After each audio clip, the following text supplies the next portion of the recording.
একদিন হজরত মুসা আলাইহিসসালাম একটি পথ দিয়ে যাচ্ছিলেন। হঠাৎ তিনি দেখলেন এক ব্যক্তি অদ্ভুত আচরণ করছে।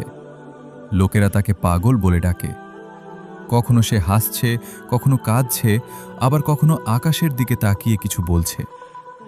মুসা আলাইহিসসালাম তার কাছে এগিয়ে গেলেন। তিনি কোমল কণ্ঠে জিজ্ঞাসা করলেন, হে মানুষ, তুমি এমন আচরণ করছো কেন? লোকটি মৃদু হেসে বলল, হে আল্লাহ নবী, মানুষ আমাকে পাগল বলে, কিন্তু আমি দুনিয়ার মোহে পাগল নই।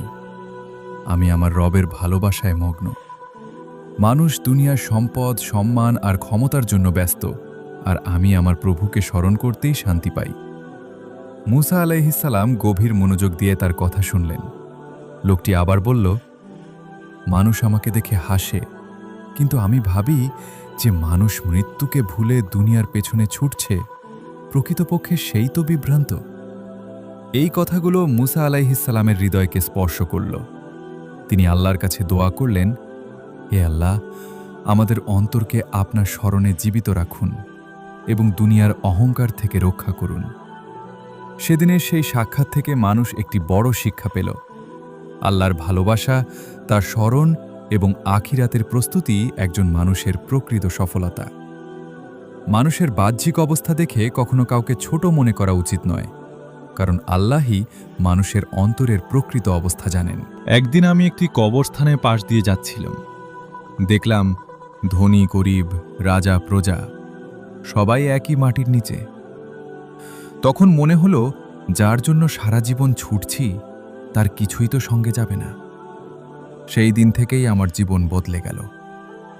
মুসা আলাইহিসসালাম মনোযোগ দিয়ে শুনতে লাগলেন। লোকটি চোখের পানি মুছে বলল, এখন আমি যখন আল্লাহকে স্মরণ করি, তখন কখনো আনন্দে হেসে ফেলি, আবার নিজের গুনাহের কথা মনে পড়লে কাঁদতে থাকি। মানুষ ভাবে আমি পাগল, কিন্তু আমার হৃদয় শুধু আমার রবকে খোঁজে। মুসা আলাইহিসসালাম বললেন, তুমি কি মানুষের কথায় কষ্ট পাও না? লোকটি মুচকি হেসে বলল, হে আল্লাহর নবী, যে মানুষ আল্লাহকে পেয়ে যায়, মানুষের প্রশংসা বা নিন্দা তার কাছে সমান হয়ে যায়। আমি চাই মানুষ নয়, আমার রব আমার উপর সন্তুষ্ট থাকুন। এরপর সে আকাশের দিকে তাকিয়ে বলল, দুনিয়ার সুখ ক্ষণিকের, কিন্তু আল্লাহর সন্তুষ্টি চিরস্থায়ী। এই কথাগুলো শুনে মুসা আলাইহিসসালামের চোখ ভিজে উঠল। তিনি বুঝলেন, মানুষের প্রকৃত মর্যাদা তার বাহ্যিক রূপে নয়, তার অন্তরের ঈমান ও আল্লাহ ভীতিতে।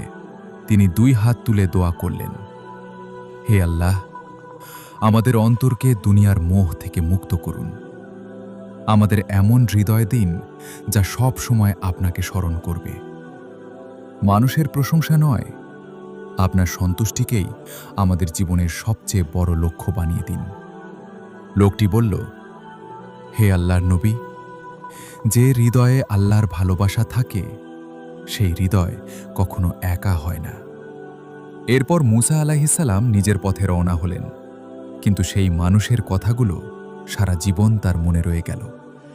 আর যারা এই ঘটনা শুনল, তারাও বুঝল, মানুষকে তার পোশাক, সম্পদ বা বাহ্যিক অবস্থা দিয়ে বিচার করা ঠিক নয়। আল্লাহ মানুষের অন্তর দেখেন, আর প্রকৃত সফলতা হল তার সন্তুষ্টি অর্জন করা।